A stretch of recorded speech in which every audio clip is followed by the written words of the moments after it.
Oh my god, that was 2 hours. 2 hours of complete bullshit. I saw this movie on Thursday, and I know I'm just reviewing it now. I just haven't had the time to review it, so I had the time to think about this. I was like, nope, it's still bullshit.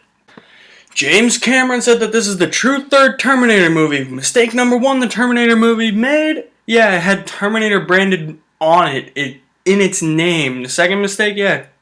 James Cameron said this is the true third Terminator movie. Completely wrong.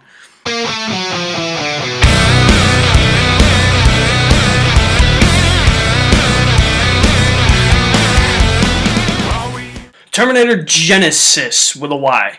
So I guess that makes it Terminator Genisys, Switchblade, something. I don't know. Something stupid because the creators of this movie thought they had to be creative, and by doing that, they figured they'd put a Y in Genesis, which is just dumb and it's not creative.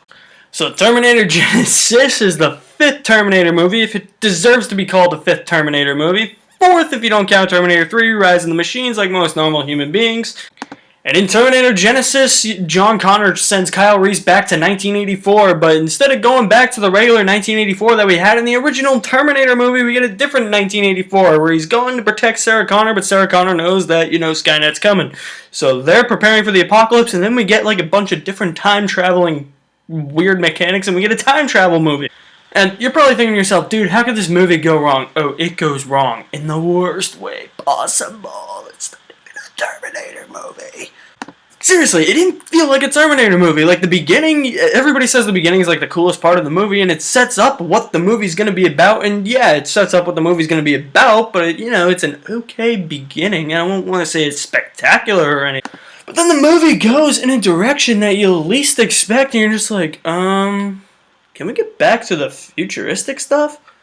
Because that's what Terminator Salvation set up. It almost looks like it's going to be a sequel to Terminator Salvation, and then they go and try to mindfuck you with all this convoluted stuff. They bring you back to the original timeline, and they erase that time. So now the two best Terminator movies don't exist. The X-Men Days the Future pasted it, and now we have a whole new timeline. Which isn't cool. This movie would have worked better if it was just a flat-out sequel to Terminator Salvation and not a reboot of the Terminator franchise. And first things first on why this movie's bad. First thing is first. The acting in this movie is abysmal. Jason Clarke plays John Connor. Why is John Connor a Terminator? I don't get it. I don't get why he is a cyborg. I just don't see it. But back to Jason Clarke, yeah, he looks like he doesn't want to be in this movie.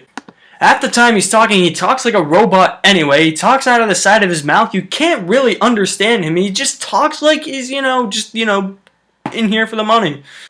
Because he talks like this, and he's all robotic and stoic and stuff, and he doesn't want people to know that he's a cyborg, but you know from the trailer, because the trailer gave it all away. And he knows that I'm going to come after everybody, and I'm going to talk out of the side of my mouth in half the scenes, because I don't want anybody to understand me. Boom, Jason Clarke. The dude may have been a good leading man in Dawn of the Planet of the Apes. He never struck me as a leading man, though. He was a good leading man in Planet of the Apes, but no anything else, don't cast him as the lead man. Jai Courtney is in this movie. I don't know how this guy gets acting gigs anymore.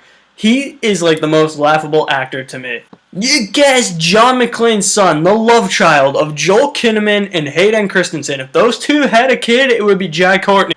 The dude knows that he's in a movie, so he's trying on purpose to act. But the truth is, when he's trying on purpose to act, he's terrible.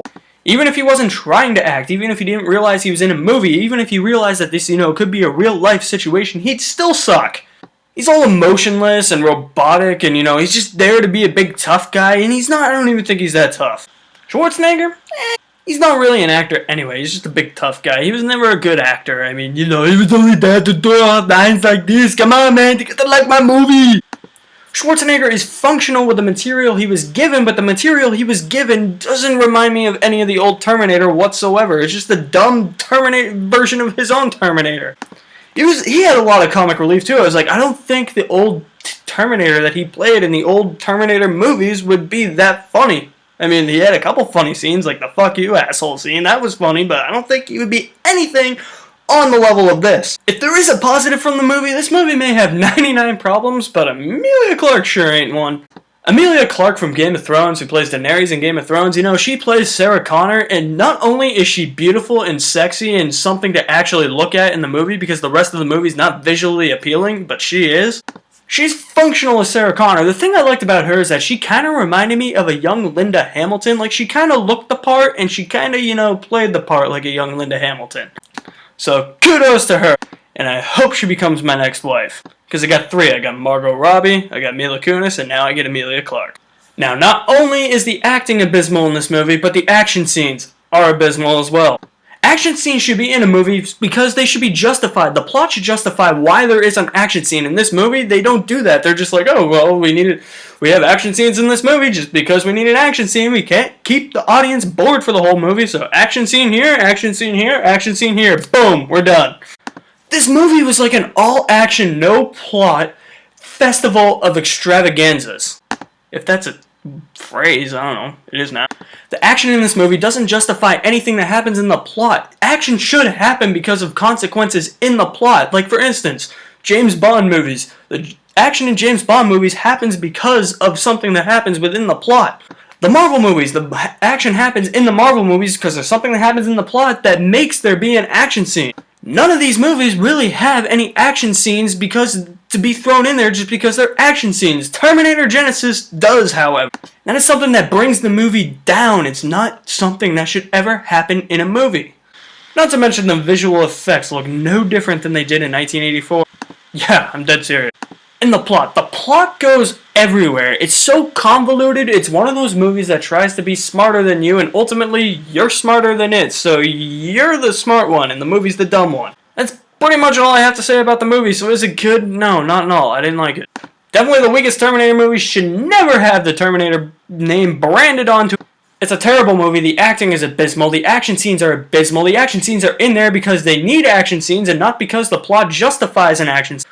The visual effects look nothing like anything by today's standard. Look the same from 1984.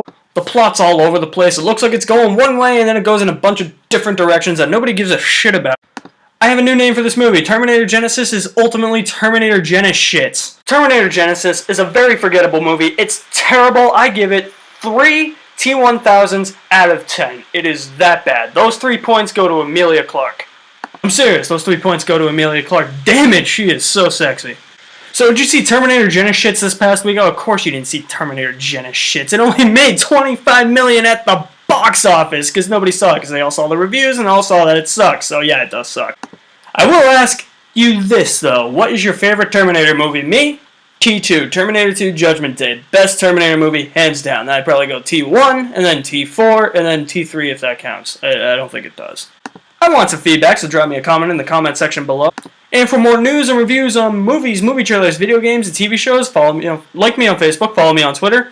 If you're on YouTube, don't forget to hit the big red subscribe button, and welcome to Maddenville. I almost got Facebook and Twitter mixed up there. I'm just going crazy. Now get out of here! The whole world's coming apart! We got to go! Get to the chopper! I'll be back.